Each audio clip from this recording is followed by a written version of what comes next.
tarde. Primeiro eu queria agradecer o honroso convite para poder vir aqui falar um pouquinho sobre essa campanha, que é uma campanha de conscientização, para entender um pouco mais o que é a doença, o que o paciente sente relacionado à doença. Então isso é importante para todo mundo, que não é que vai saber tratar. Quem vai saber tratar acaba sendo médico, mas a gente tem que entender o que é a angústia que aquele paciente está com a doença, ele vive. E aqui a gente tem a vida como ela é. Aqui o paciente que passou por 1, 2, 3, 5 médicos, e muitas vezes até o próprio cirurgião geral, às vezes não tem o conhecimento e precisa ir no especialista mesmo. O médico que resolve a doença da maneira cirúrgica é o proctologista realmente, né? Então, esses casos, a doença, ela precisa de um tratamento clínico, algumas vezes envolve um tratamento cirúrgico. Bom, sou o Dr. Gilson, sou proctologista, sou também cirurgião geral, sou médico aqui da Prefeitura de São José e trouxe aqui um pouco sobre o que seria essa campanha do Maio Roxo, que é uma campanha de conscientização das doenças inflamatórias. A gente vai entender um pouquinho o porquê que em 1994 teve toda essa dificuldade. A gente vai conseguir entender um pouco ao longo dessa explanação que a gente vai fazer.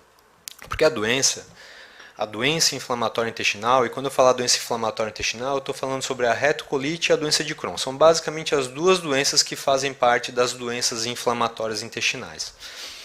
E essas doenças, elas são doenças com uma incidência maior nos países mais desenvolvidos.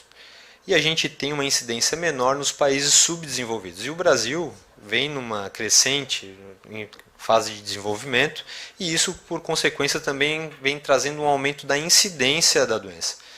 E por isso, por ser uma doença que a gente tem vamos dizer assim, uma evolução mais recente da medicina, a gente conseguiu ter acesso, porque não é só examinar o paciente. Então a gente tem uma doença que a gente não consegue fechar o diagnóstico só numa conversa. A gente precisa de exames, a gente precisa examinar esse paciente e fazer exames nesse paciente, porque senão a gente não vai entender o que está acontecendo e a gente vai acabar fechando um diagnóstico equivocado.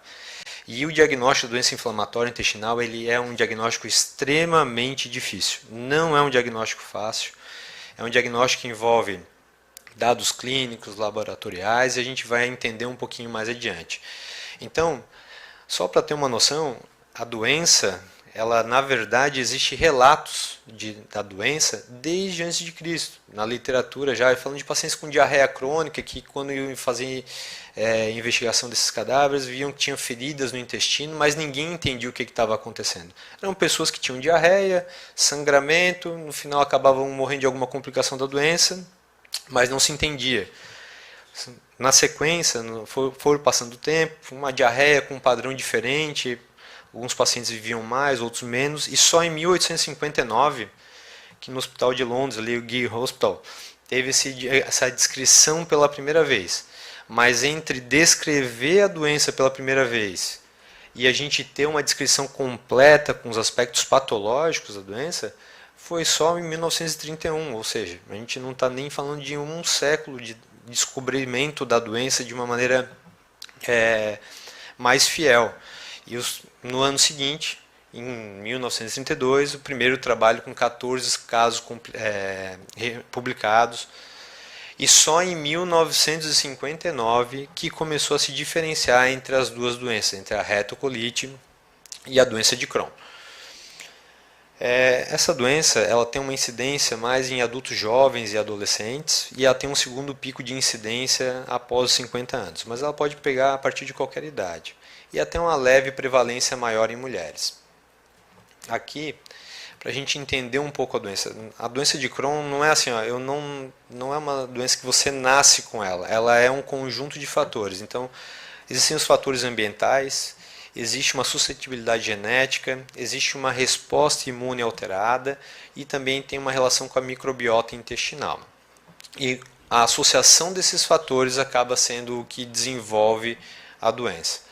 Então, quando a gente fala da doença, a gente fala que existem alguns gatilhos para essa doença. Então, por exemplo, assim, quando a gente fala um fator ambiental que pode levar ao desenvolvimento da doença, a gente fala que, por exemplo, o tabagismo ele pode aumentar um pouco a atividade de doença na doença de Crohn. Na retocolite ele parece ser um fator protetor, mas a gente acaba que estimula mais ao paciente a não fumar, pensando na proteção da doença de Crohn, e a questão do tabagismo na retocolite a gente acaba não valorizando da maneira, porque não adianta fumar e trazer outras consequências. Mas a gente tem que saber, os fatores ambientais eles são importantes. O estresse, aqui é um gatilho extremamente significativo. O estresse é um fator ativador da doença. Medicações, uso de anti-inflamatórios, antibióticos. No paciente que tem diagnóstico, a mulher, até mesmo anticoncepcional, tem que tomar cuidado. Existe a questão da teoria da higiene, que ambientes com higiene excessiva também leva a uma maior suscetibilidade ao desenvolvimento da doença. A industrialização acompanha, quanto mais industrializado, maior a incidência da doença. Então tem essa associação direta. Existem alguns fatores ambientais protetores, como a amamentação, suplementação de vitamina D. Uma dieta rica em fibra também ela tem um fator protetor. Quando a gente vai falar então sobre alguns fatores genéticos, quando a gente tem um histórico familiar, a gente já tem um risco aumentado. Então, se tem algum familiar com doença inflamatória, a gente já fica um pouco mais atento relacionado aos sintomas. O paciente que tem um irmão com doença inflamatória, ele tem uma chance de 20 a 50 vezes maior de desenvolver a doença. E se o pai e a mãe tiverem a doença, é de 50 a 100 vezes maior o risco que qualquer outra pessoa. Então, existe sim um componente genético. Não é só o componente genético, é uma associação. E os sintomas? Esse paciente, isso a gente pega dia a dia do consultório. A doença, nem sempre o paciente vai ter dor abdominal, diarreia. Às vezes o paciente abre o quadro com uma fístula anal. A única coisa que o paciente tem é uma fístula. E aí o paciente tem uma fístula, e se essa fístula, que é assim, a pontinha do iceberg, não for valorizada, não for investigada da maneira correta, você não faz o diagnóstico da doença inflamatória, você trata aquilo como sendo só uma fístula e não uma doença inflamatória, e aí você vai trazer um problema para o paciente. Então os sintomas em geral, os mais prevalentes são dor abdominal, diarreia, mas o paciente também pode ter anemia, pode ter perda de peso, ele pode ter uma massa abdominal.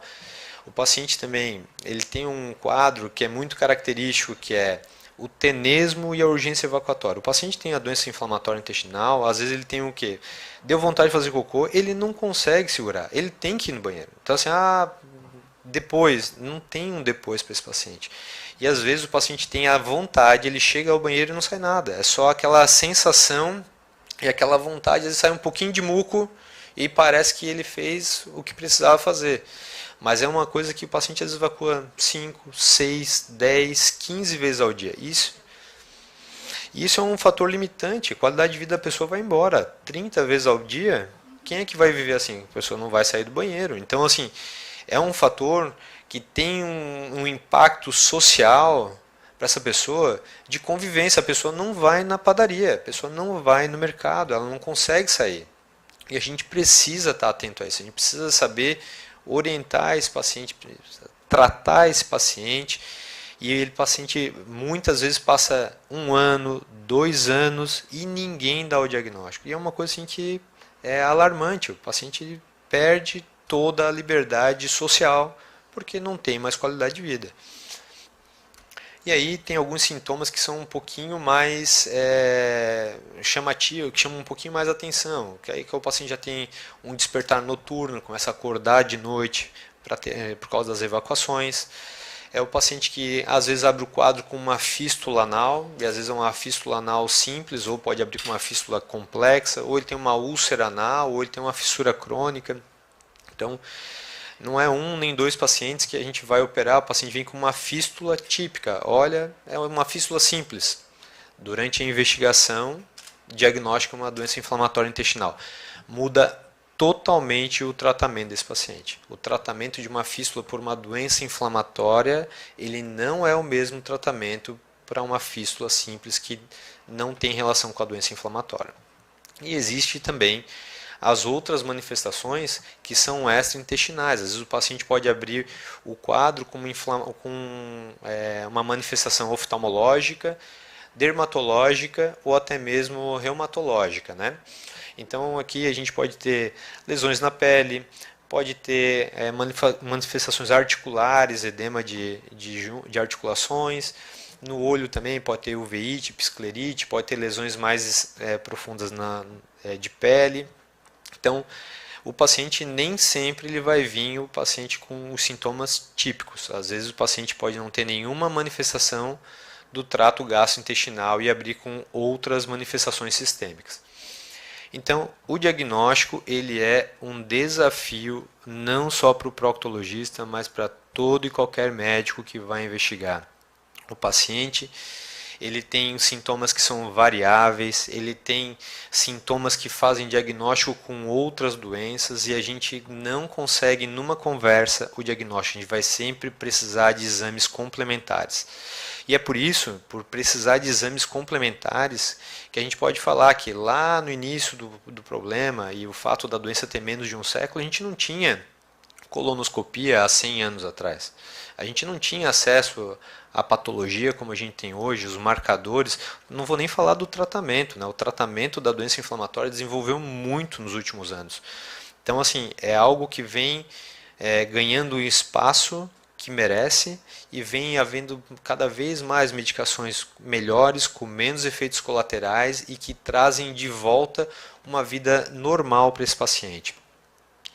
Então, o diagnóstico ele é difícil porque acaba tendo sintomas parecidos. Então, eu posso ter uma desregulação do meu sistema imune e a doença ser uma questão genética e o meu organismo ataca o intestino e inflama, é onde a gente tem a doença inflamatória. Mas eu também posso ter outras doenças, como por exemplo a síndrome do intestino irritável, que gera a mesma diarreia, que gera também outros sintomas. E aí, assim, o paciente que vai ter uma viagem, tem uma diarreia, ele tem Crohn? Não, ele pode ter só uma síndrome do intestino irritável.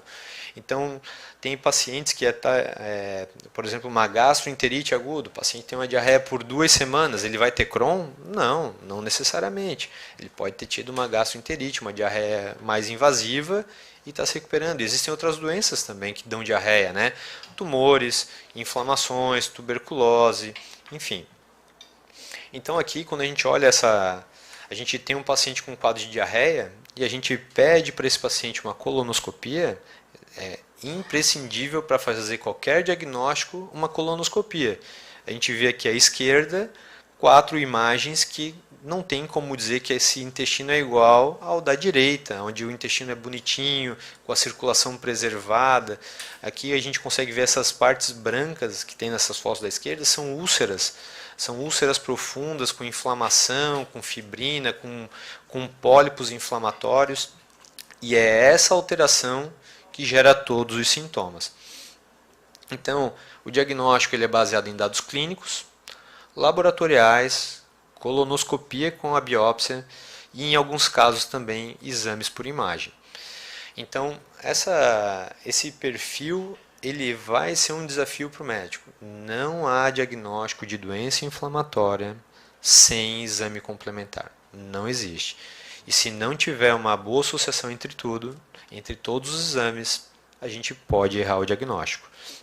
Então, ele vai ser um desafio por ter sintomas semelhantes às outras doenças, mas também existem algumas características específicas que vão diferenciar dentre o paciente que tem doença inflamatória o que é uma retocolite e o que é uma doença de Crohn. Isso daí, essa diferenciação, ela vai trazer também influência no tratamento, porque teoricamente a doença de Crohn ela é um pouquinho mais agressiva geralmente do que a retocolite. Por quê? Porque a retocolite ela é uma doença que ela atinge somente o intestino grosso. A doença de Crohn pode atingir qualquer parte do trato gastrointestinal, da boca até o ânus. E nas doenças inflamatórias, a doença de Crohn é aquela que pode causar fístulas, ela pode ser fistulizante, que é onde tem a maior gravidade da doença. A retocolite, ela não faz fístula, ela fica só na mucosa. Essas características entre as duas doenças, às vezes nos ajudam a diferenciar, mas muitas vezes, na prática, eu vejo uma inflamação no intestino e não tem um exame que diz assim, retocolite, doença de Crohn, é a conversa e olhar os exames desses pacientes. Então a retocolite, ela fica só no intestino grosso, ela pode pegar só o reto, ela pode pegar o lado esquerdo do intestino ou todo o intestino. A doença de Crohn, ela pode pegar o finalzinho do intestino delgado, ela pode pegar áreas salteadas do intestino grosso, ela pode pegar o intestino delgado e o intestino grosso, pode pegar o estômago e o esôfago, ela pode pegar todo o trato gastrointestinal. E isso daí também faz diferença nos sintomas do paciente. Às vezes o paciente que tem só doença no intestino delgado, ele não tem nem diarreia. Às vezes ele tem um emagrecimento, tem uma anemia e não tem diarreia, que é o que todo mundo fica esperando que tenha. E aí o paciente tem um quadro que vai passando, emagrece, desnutre e o diagnóstico demora e aumenta o risco de complicações e até necessidade de cirurgia. Então, o Crohn ele é mais frequente no cólon direito e no ilho terminal, é o local mais comum, mas o maior desafio é quando ele é só no ânus, porque às vezes o paciente não tem nenhum sintoma e ele abre o quadro com uma fístula anal. E a única coisa que o paciente tem do trato gastrointestinal inteiro é uma fístula, e é uma coisa que gera abscesso, gera dor, secreção, e se não for manejado da maneira correta, vai levar o paciente a um problema que vai acompanhar ele para sempre. Então, o tratamento da doença ele é multidisciplinar. É importante ter uma nutricionista, porque a gente tem que saber o que deve, o que evita-se, o que deve, o que é mais adequado. E assim, quando o paciente está na fase ativa, que está com essas diarreias, ele vai ter uma restrição ainda maior da sua alimentação. Então, assim, o paciente, quando está com a doença controlada, ele vai se permitir, tá? Eu estava conversando aqui ainda há pouco, ele vai se permitir, eventualmente, ele comer alguma coisa que ele sabe que não pode exagerar. Então, ele vai, uma bebida alcoólica, uma comida mais gordurosa, ele sabe que ele não pode exagerar, mas ele vai se permitir. Mas numa fase aguda ele já está, não vai ter como. É importante um amparo psicológico, porque o transtorno emocional ele é um gatilho de ativação. O paciente está bem, a doença está controlada, separou, ativou a doença. Perdeu o emprego, ativou a doença. Teve um problema na faculdade, no estudo, ativa a doença. Então, esses gatilhos psicológicos eles são fatores importantes na doença. Então, o psicólogo ele é importante. E quem vai tratar aí basicamente é o gastroenterologista e o proctologista. E também a gente acaba tendo o apoio do dermato, do reumato, do oftalmo, nas situações onde o paciente tem manifestações extraintestinais. O fluxo hoje no nosso município, então a gente tem aqui o ambulatório de proctologia, que a gente consegue atender aqui os casos leves a moderados. São os pacientes que a gente consegue geralmente manter com a terapia oral, que não precisa fazer medicações de infusão, nem injetável e subcutâneo. E temos o ambulatório do estado de gastro e de procto também, que acompanha os casos mais graves, que são os pacientes que usam medicações que são biológicos, que podem levar a uma imunossupressão. São os pacientes que têm um risco de uma necessidade de tratamento cirúrgico, especificado num centro com maior acesso a exames e uma complexidade maior. Então, esses casos, quando a gente tem um limite, a gente encaminha para o ambulatório de complexidade maior. E o tratamento ele é basicamente clínico, as medicações elas vêm numa evolução progressiva, é um tratamento 100% fornecido pelo SUS, ele vai ser variável de acordo com a gravidade do caso. Tem pacientes que têm, por exemplo, uma retocolite leve, que após a estabilização ficam até sem tratamento, e existem os pacientes que após o início de biológicos eles vão usar medicação para o resto da vida. E o tratamento ele pode custar até mais do que 15 mil reais por mês. É um tratamento extremamente caro, mas ele traz de volta a vida para o paciente. Ele traz de volta a qualidade de vida, ele traz a segurança para ele ter um convívio social normal, ele vai trazer para ele a possibilidade de ter uma doença controlada sem afetar a sua qualidade de vida. E aí a gente tem assim como complicações, né?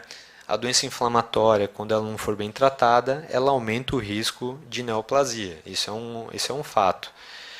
O paciente que não trata, ele também tem um risco maior de ter uma perfuração do intestino ou uma obstrução do intestino por essa inflamação crônica.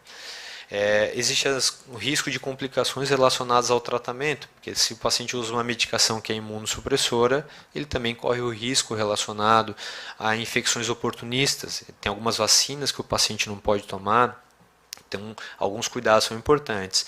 E o paciente, às vezes, também pode abrir o quadro também com uma colite fulminante, que é uma inflamação intensa do intestino, onde tem que ter internação, antibiótico, jejum, risco de ter que operar e tirar todo o intestino desse paciente. É um quadro extremamente grave e que pode levar até o paciente a óbito. Então, quando a gente atende um paciente com doença inflamatória, o paciente tem muitas dúvidas. Primeiro que ele quer saber, a doença tem cura? Não.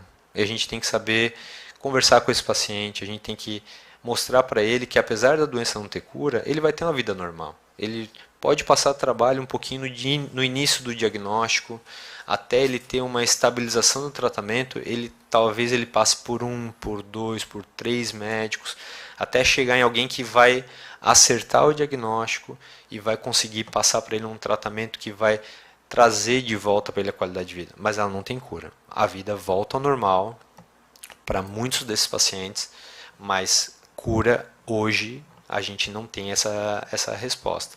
Então, vou ter uma vida normal? Vai, fique tranquilo. A doença vai ser estabilizada e o paciente vai voltar a ter uma vida normal. A mulher pergunta, doutor, vou poder engravidar? Vai poder engravidar, você não vai ter problema. Inclusive na gestação, é um momento onde dificilmente a gente tem ativação da doença, pelo fato na gestação a mulher entra em remissão da doença, desinflama totalmente, porque é um estado onde o corpo está preparado para aquele feto, aí acaba sendo menos, o sistema imune ele fica menos ativo para não acabar causando nenhum dano ao feto, e isso também é um sinal, é uma coisa boa para a doença, né? E aí sim, existem algumas restrições alimentares e de medicações que a gente precisa fazer. Então, principalmente assim, o desconhecimento e às vezes o paciente volta assim, doutor, eu fiz um tratamento lá, tomei um anti-inflamatório, putz, acabou. O paciente volta com diarreia, dor, sangramento, muco e desregula tudo. Então, o paciente precisa saber o que ele pode comer, o que ele pode tomar de medicação, porque isso vai fazer toda a diferença ao longo da vida dele, mesmo com a doença controlada, para não ficar tendo crises recorrentes.